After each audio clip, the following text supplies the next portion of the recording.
The 1990s began with Somalia teetering on the brink of collapse. Years of brutal dictatorship under Siad Barre had left the country deeply divided. Clan-based militias, armed and fueled by years of Cold War proxy conflicts, challenged Barre's rule. In 1991, Barre was overthrown, but the victory was short-lived.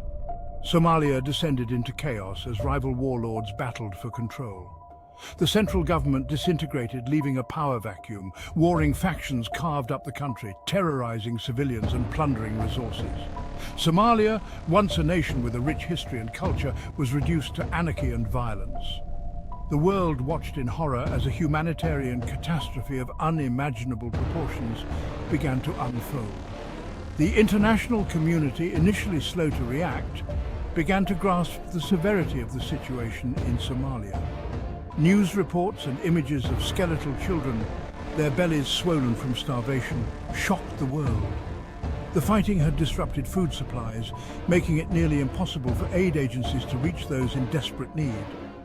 Somalia was trapped in a deadly spiral of conflict and famine, and the world struggled to find a way to intervene. The collapse of Somalia's government had a devastating impact on its people. The once vibrant streets of Mogadishu and other cities were reduced to rubble, and the social fabric of the nation was torn apart. Families were displaced, and communities that had thrived for generations were left in ruins. With no central authority to maintain order or provide basic services, the country plunged into chaos. Lawlessness became the norm, and armed militias roamed the streets, enforcing their own brutal rules. The absence of a functioning government meant that essential services like healthcare, education and infrastructure maintenance ceased to exist. The most immediate and horrifying consequence was a famine of catastrophic proportions. The lack of governance exacerbated the already dire situation caused by natural disasters. The people of Somalia found themselves trapped in a nightmare with no end in sight. Years of drought, coupled with the disruption of farming and food distribution caused by the civil war, created a humanitarian disaster.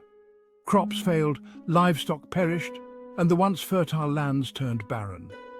Farmers who had relied on their land for sustenance were left with nothing. The war had not only destroyed their homes, but also their means of survival. Millions of Somalis were on the brink of starvation. Families flocked to makeshift camps in search of food and shelter, but the resources were scarce. Long lines formed at aid distribution points, with desperate mothers clutching their malnourished children, hoping for a miracle. Images of emaciated children, too weak to even cry, flooded television screens worldwide. These haunting images brought the severity of the crisis into living rooms across the globe, sparking a wave of international concern and outrage. Aid agencies struggled to reach those in need, their efforts hampered by the ongoing fighting and the lack of security. Convoys carrying essential supplies were often attacked, and aid workers risked their lives to deliver help. Despite these challenges, they persevered, driven by the urgent need to save lives.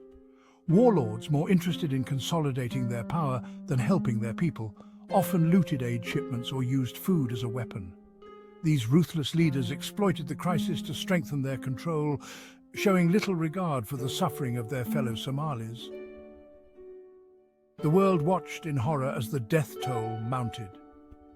Mass graves became a common sight, and the grief of mourning families echoed through the devastated land. The scale of the tragedy was almost unimaginable, with entire communities wiped out by hunger and disease. The United Nations estimated that over 300,000 Somalis, mostly children, died from starvation and disease. The combination of malnutrition and lack of medical care led to outbreaks of preventable diseases, further compounding the crisis. The international community, moved by the sheer scale of the suffering, began to mobilize. Governments, NGOs and individuals from around the world rallied to provide aid. Fundraising campaigns were launched, and resources were pooled to support the relief efforts. But the question remained how to deliver aid in a country riven by conflict and controlled by warlords who showed little regard for human life. Negotiations with these warlords were fraught with danger and uncertainty. The challenge was not just to provide aid, but to ensure it reached those who needed it most, without falling into the hands of those who would misuse it.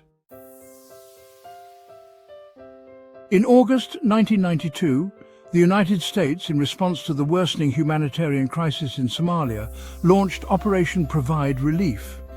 This initiative was a direct response to the severe famine and civil unrest that had gripped the nation, leaving millions of Somalis in desperate need of assistance. The situation in Somalia had deteriorated to such an extent that international intervention was deemed necessary to prevent further loss of life and to stabilize the region. This mission, spearheaded by the US military, aimed to deliver desperately needed food and medical supplies to the Somali people. The operation was a massive logistical undertaking, involving the coordination of various military branches and international aid organizations. The goal was to reach as many affected individuals as possible, providing them with the essentials needed to survive and recover.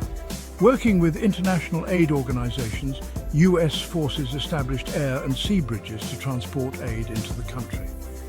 These bridges were crucial in ensuring that supplies could be delivered quickly and efficiently, bypassing the dangerous and often inaccessible overland routes. The collaboration between military and humanitarian agencies was unprecedented, showcasing a unified effort to address the crisis. US Air Force cargo planes loaded with tons of food, medicine and other essential supplies began landing in the Somali capital, Mogadishu. Each landing was a beacon of hope for the beleaguered population, signaling that help was on the way. The sight of these planes brought a sense of relief and optimism to many who had been suffering for months without adequate support. Navy ships patrolled the coast, protecting aid shipments from pirates and ensuring their safe delivery. The presence of the Navy was vital in maintaining the security of the supply routes, as piracy and theft were rampant in the region. Their vigilance ensured that the aid reached its intended recipients without falling into the wrong hands. While Operation Provide Relief marked a significant international effort to alleviate the suffering, it quickly became clear that a more robust intervention was needed. The scale of the crisis was overwhelming, and the initial efforts, though impactful, were not sufficient to address the underlying issues.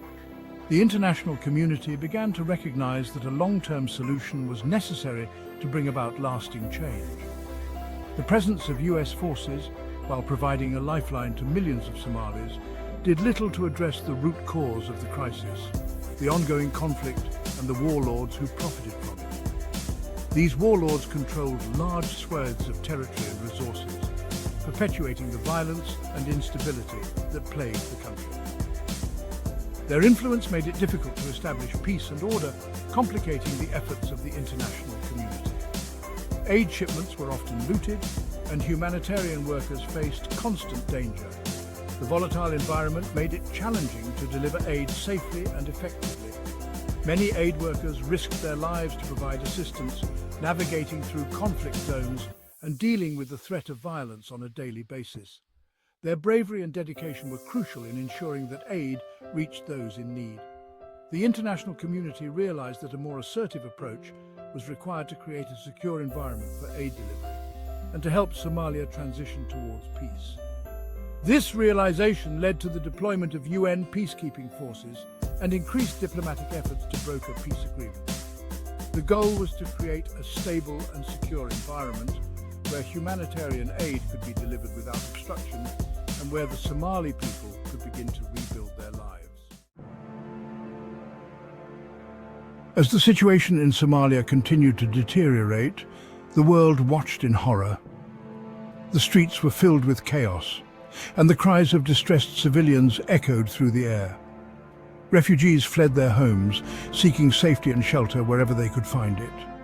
In response to the escalating crisis, the United Nations Security Council convened an urgent meeting.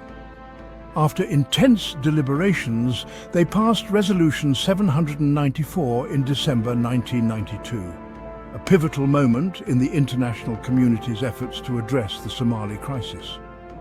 This resolution authorized the creation of a multinational force led by the United States to intervene in Somalia. The goal was clear: to restore order and provide much-needed humanitarian aid to the suffering population. The mission, dubbed Operation Restore Hope, had a broader mandate than its predecessor. It was not just about delivering aid, it was about creating a secure environment where aid could be distributed effectively and safely. The mission aimed to establish security, disarm the warring factions, and create conditions for a political solution to the conflict. US soldiers were seen distributing food aid, interacting with Somali civilians, and overseeing the surrender of weapons by militias. In December 1992, US Marines landed on the beaches of Mogadishu, marking the beginning of a new phase in the international intervention. The sight of Marines wading ashore was a powerful symbol of hope for many Somalis. The troops quickly set up bases and began securing key areas. Military vehicles moved through the streets of Mogadishu, and Marines worked tirelessly to secure the beach and surrounding areas. This force, later joined by troops from over 20 countries, faced a daunting task. Soldiers from different nations marched together, united in their mission to bring peace and stability to Somalia. They had to disarm heavily armed militias, secure key infrastructure, and create a safe environment for aid distribution. US soldiers were seen confiscating weapons, guarding important infrastructure, and manning checkpoints to ensure security. All of this had to be done while navigating the complex clan politics and the absence of a functioning government. Meetings with clan leaders were frequent, and US forces worked hard to build trust with the local population. Operation Restore Hope, in its initial months, achieved some notable successes. US troops patrolled the streets, distributed food, and worked alongside international forces to secure key areas. The presence of a robust international force helped to improve security in key areas, allowing for a more effective delivery of aid. Soldiers set up security perimeters and safeguarded aid trucks, ensuring that supplies reached those in need. Aid workers, under the protection of international troops, were able to unload supplies and distribute food to the hungry population. Somali children, once on the brink of starvation, began to receive the nourishment they desperately needed. The famine began to recede, and the world breathed a sigh of relief as images of starving children were replaced with scenes of food distribution and children returning to makeshift schools. The sight of children eating and attending school brought hope to a nation in despair. However, the underlying tensions and the complexities of Somali politics remained. Clan meetings were often tense, and soldiers had to navigate delicate discussions with local leaders. A storm was brewing on the horizon that would test the limits of the international community's resolve. Soldiers stood in anticipation, military vehicles patrolled the streets, and international forces prepared for the challenges ahead. The mission was far from over, and the road to peace and stability in Somalia would be long and arduous.